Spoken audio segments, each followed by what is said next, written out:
ഞാൻ എന്റെ റൂട്ട് ഒന്ന് മാറ്റി പിടിച്ച്. അതും തോൽവി തന്നെയല്ലേ. ഇറക്കടാ, ഞാൻ തലവലി പൊളിക്കൂട്ടായി. U thief. മോനെ ടോണേ, ഇവര് രണ്ടുപേരും പാഴായി. നീയാണെങ്കിൽ പാഴാവണ എന്റെ വക്കത്താണ്. ഏത് വക്കത്ത്? നിങ്ങൾ തമ്മിൽ എന്ത് തല്ലിപ്പിടുത്തം വേണമെങ്കിൽ ആയിക്കോ.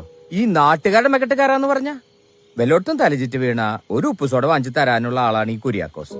അയാളെയും വെറുപ്പിച്ച്. അയാള് നമ്മുടെ കുടുംബത്തിനെ അപമാനിച്ചത് നീ കേട്ടാ? ഇതുകൊണ്ടാണ് ഞാൻ പറഞ്ഞത് നമുക്ക് വീട് വിൽക്കാം, എന്നിട്ട് ഒരു ക്യാരവും മേടിച്ചിട്ട് ഓൾ ഇന്ത്യ ടൂർ പോവാ ജിപ്സികളെ ഇപ്പൊ ഞണ്ടില്ല ഞാൻ ജോളിയെ. ഇപ്പന്മാരോടൊന്നും പറഞ്ഞിട്ട് ഒരു കാര്യമില്ലട്ടാ. ഞാൻ പോയി ഒരു കട്ടൻ കാപ്പി കുടിക്കട്ടെ. എനിക്കൊരു കട്ടൻ മധുരം കൂട്ടി. ഞാനിവരെ കൊണ്ട്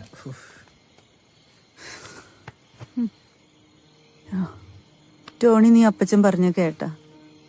ആ മനുഷ്യന്റെ വിഷമം എന്താന്ന് എനിക്കറിയാം. ഒന്നും പുറത്ത് കാണിക്കാണ്ട് നടക്കണേന്ന്.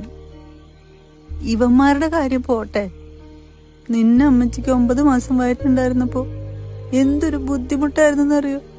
എന്നിട്ട് അർത്തുങ്കൽ പള്ളിയിൽ കൈ നേർച്ച നേർന്നിട്ടാണ് നിന്നെ ഞങ്ങള് തിരിച്ചു പിടിച്ചത്. അതിന്റെ നന്ദിയെങ്കിലും നീ അപ്പച്ചനോട് കാണിക്ക്. ഒന്നുകിൽ നീ ഒരു ജോലി